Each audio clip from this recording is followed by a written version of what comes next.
All right, sitting down with us here on the home of the Dallas Cowboys. Oh, my gosh, what an impressive notebook he has already opened. Oh, wow. I guess we should expect it from Mike Mayock in the Wild Fork Foods hot seat. What the hell is it? What is that? Dude, I'm the son of a coach, and the only reason I ever got to anywhere in the football world is because I had to do it. I had to kind of outwork people, and I write everything down. That's how I remember stuff. I don't know how deep you guys are going to get in, so I got my depth charts. I got some notes from watching tape. I just wanted to be ready for you all. And that's the Cowboys depth chart. Oh, yeah. And I mean, I go to San Francisco next, and then I go to Tennessee. Why the graphing paper and not a regular college ruled? That was on sale. That's a little bit of it. It's when I chart quarterbacks on tape. I do a lot of stuff as far as where the ball's getting thrown. 1 yard to 10, 11 to 20, 21 plus, and what quadrant of the field. So it helps with that. Oh, wow. But that's just part of it. So let's just lay out the canvas for you and just tell us what you have on the Cowboys.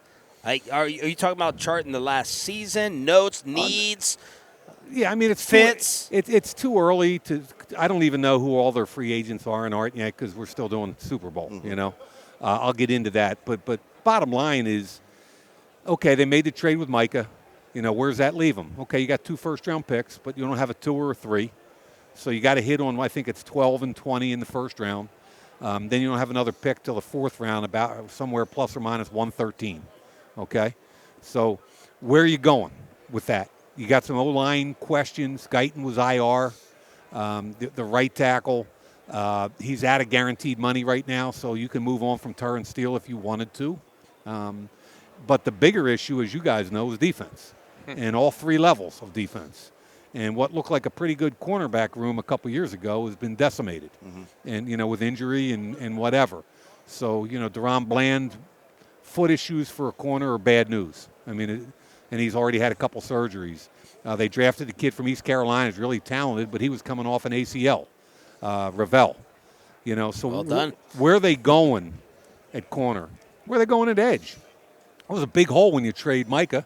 Ezeraku, BC guy, way to go. Ezeraku, solid player. But there's nobody that scares me coming off the edge anymore in Dallas.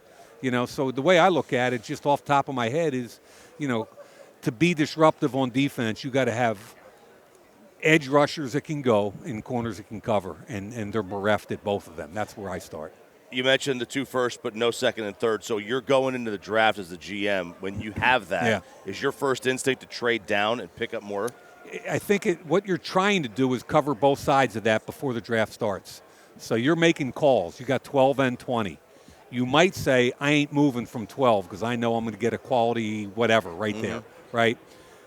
But I'm willing to move 20 if we get the right thing. That might be your plan. You might say, hey, I'll move either of them for the right number because we need volume. You might even say there's 2 difference makers when you get on the clock and you get to 18, 19, and a guy sitting there at 20 you didn't expect, and you go, But you set it all up the weeks before the draft when you're calling all the other GMs and you're saying, hey, you got any interest in 12 or 20? Because we'll trade down for the right number. So you got to set it all up prior, and then you got to let it play out during the draft. Is there a position that, Dallas has a ton of needs. It's all 3 levels like you just mentioned there.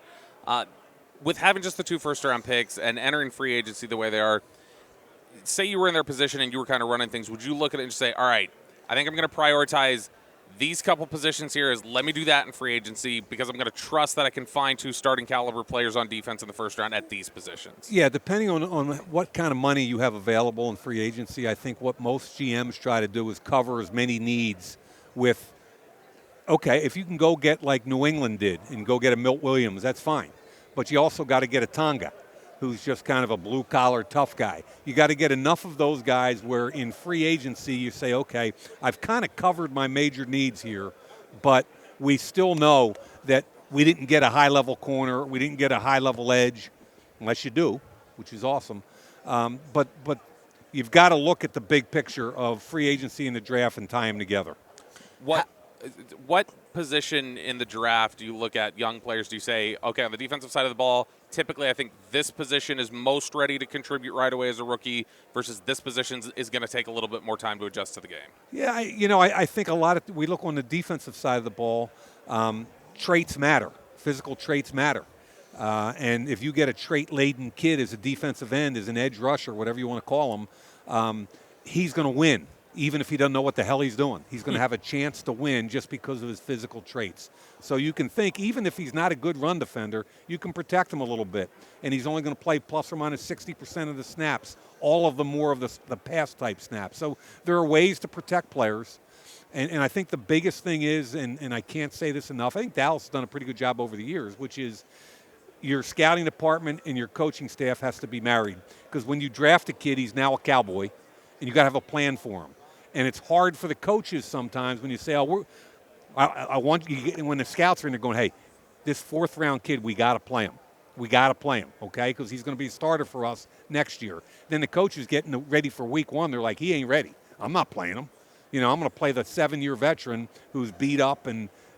But so there are all these things that go into these decisions, and I think the consistency, the continuity between player personnel and coaches is critical. Mike Mayock here on 105 through the Fan. How does the talent in this first round match up with some of these Cowboys defensive needs? Who are some names that you'd be thinking about? I think it's pretty deep at edge. There's some pretty cool edge guys out there, but both small, twitchy guys like Cassius Marsh of Texas A&M, and some of the bigger, thicker guys, Falk from Auburn, Bain from Miami. Really look kind of what flavor do you want. There's probably arguably plus or minus 5 edge guys that are going the first round of this draft. So you're at 12 and 20. And those guys, the guys that make a difference disrupting a quarterback tend to go quicker, right? So I think those guys go quicker. The corners are like thoroughbreds. They're a little bit more like you got, touchy-feely. You got to make sure their hammies are okay, and they're what's the attitude? I always wonder. I want to know what kind of emotional, physical toughness goes along with being a great athlete and a great corner. What's he do with his ball, with his back turned to the quarterback? Can he find it without panicking and grabbing and reaching? There's so many different things that go into it, but if you're an off-the-ball linebacker or safety, to answer your question, you probably can step in fairly quickly and play. It's less about traits and more about understanding of the game. How did your thinking change, or where does it stand now, Raiders to now, on positional value, right? Yeah. We've been talking for a couple of years before running backs started to go. You don't draft a back in the first round. You don't draft a linebacker. Safeties went out of style. Yeah. Where do you stand on it?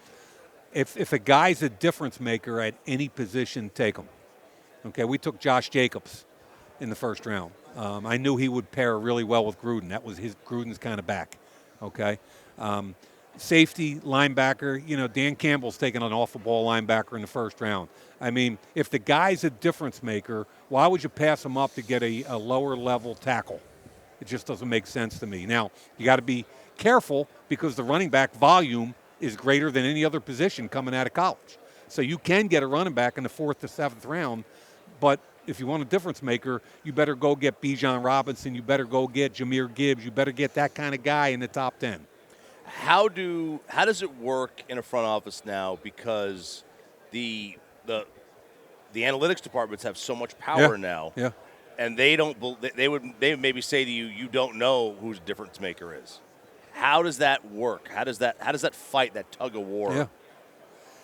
It's becoming more and more, and the group I work with, Sumer Sports, is kind of the same thing. We got a bunch of scouts. We got 25, 30 former coaches and scouts that have over 500 years of NFL experience. So we do the old thing. We grind it. I'm watching tape and I'm filling in reports just like I did when I was a scout, right? Old school. We argue, we get into it, we do all those things. And then the data scientists come in, and the same as an NFL team.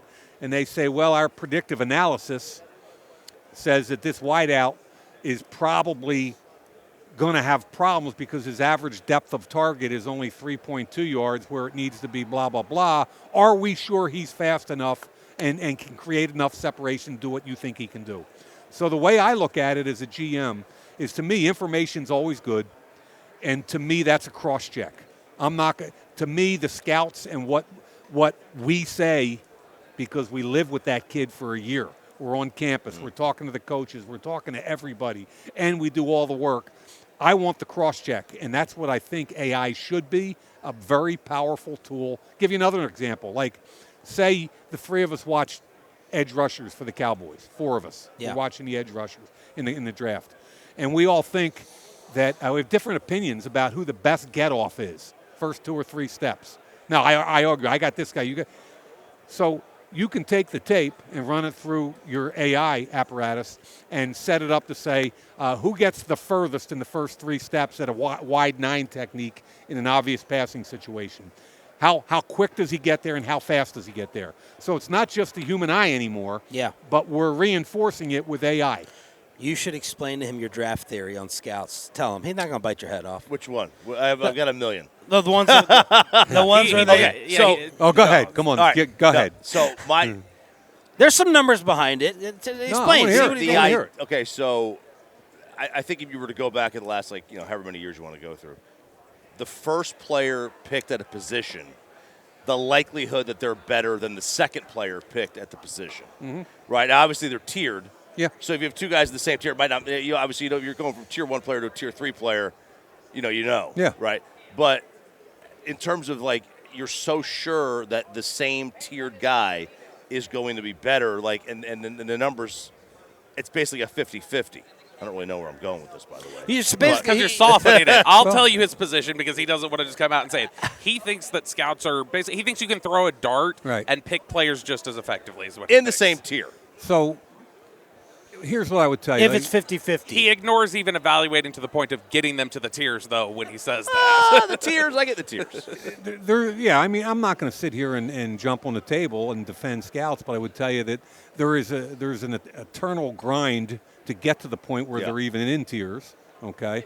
And if you're looking at a tier, like the way I would look at it, it's not the first and second guy unless they're different tiers. But I used to say, okay, there's 4 quality offensive tackles that are going to go in somewhere in the first round, okay? And then there's 2 or 3 guys after them we really like that'll go on day 2 somewhere. We're good with any of those 6 or 7. We'll take any of those guys depending on because we're good with them. Our coaches are good with them. We're good with them. However, we feel like after those first 7 guys, then there's a drop-off where they're going to go in the second or third round, but we're not going to take them. Okay? Some teams are going to prioritize need. And I think that's where the biggest mistakes get made, is when you prioritize need over what you really believe a kid is. So my point is, I'll take the second tackle. If you and I are sitting there and we're going to play a game next week and there's 4 tackles on the board, I'll give you first pick. I'll take the second guy, be just as happy. Mike Mayock joining us here on 105 to Fan. Which scared you more as an evaluator, the evaluation of the player or the evaluation of the person? That's a good question. The player evaluation is fun because you can throw the tape on. And like at Sumer, that's what I do now. I just grind tape and write reports. And for me, that's really fun. My dad was a coach. That's how I grew up. It's an art to figure out what makes a player tick. And that's what I used to say to our scouts. Our job is what makes this kid tick. And we made some mistakes. Every team makes some mistakes, to your point. But at certain positions, especially, let's start at quarterback. If you don't know what makes this kid tick, why was Matt Ryan a great player? And you could name 10 other first-round quarterbacks with way bigger arms and better athletic ability that weren't. Matt Ryan was 90% above his shoulders. His nervous system was outstanding. He was an assassin when the game was on the line, and he was going to drag a whole franchise with him to drive him towards success. He was that guy. That's Peyton Manning. That's that guy. That's who those guys are, right? So you look at Mendoza this year, and at first I was like, not overwhelming. Right. But his nervous system is outstanding, especially when you compare him to Carson Beck, who probably has more physical ability, but whose nervous system in big moments is bad, and you saw that in the championship game. So anyway, I could go on this stuff forever, guys. I love these kind of talks. Yeah. I mean, do you have another interview you have to get to? You can sit here with us. Mike Mayock here on 105.3 The Fan. Explain to us, what is the evaluation? Yeah, we just did a show called The Evaluation. It airs on the Sumer Sports YouTube channel Thursday the 12th, and that's our quarterback section. We got Eli Manning on with us, that one. And each week on that Thursday, we're going to do another position. And what it is kind of imagine what we talked about earlier, which is the old school grinding scouts meets new school AI data scientists. And why do we come to a different analysis than we did in the old days? Because to your question earlier, analytics does play a bigger role in all that. And then throw in the conversation we had with Eli Manning about what made him tick and why he was a good quarterback and why other guys don't make it. And you put it all together and we kind of open up the curtains and you get a really good look at actually what does happen, why players do get picked, and what's most important. And last one, squeeze it in real quick. You know you got to run. Explain, I've always wanted to ask this for the general fan out there. Mike Mayock is a draft expert, and we grew up on you and Kuiper and McShay. Why don't those guys just go to teams and dominate the rest of the league on their draft boards? Why is it so much more Barry Melrose, he's analyzing it on TV. He's really good TV. Go coach a hockey team. Yeah. So how much more complicated is it? And explain how those scouts do it differently from maybe the TV guys that we watch. Yeah, I mean, I knew when I took the job there were going to be a bunch of scouts in the NFL were going. He didn't pay his dues. He didn't come up like we came up. And I would argue that I spent 20 years on the road doing a lot of the same things they did. My job was to be in all 32 buildings. So I had a pretty good feel for what I felt like would work and wouldn't work in the NFL. Because there isn't one right or wrong way to get it done, right? So I learned a bunch of things from a lot of really brilliant people. But it's a whole different process. I was working by myself for the NFL Network. I was writing my own reports. I was doing my own thing. You're GM of the Raiders and you're managing people. You've got area scouts, you got cross-checkers, you've got to manage a bunch of people in a building, and it is kind of a different process. Thank you, Mike. This was awesome, man. Appreciate it. You guys asked a bunch of good questions. Thank you. Well, we're on the home of the Cowboys. Every now and then we Maybe they should listen to us a little Look, more. I grew up in Philly, brother. I don't have a whole lot of empathy for you guys. Mike Mayock here in the Wild Fork Foods hot seat on The Fan.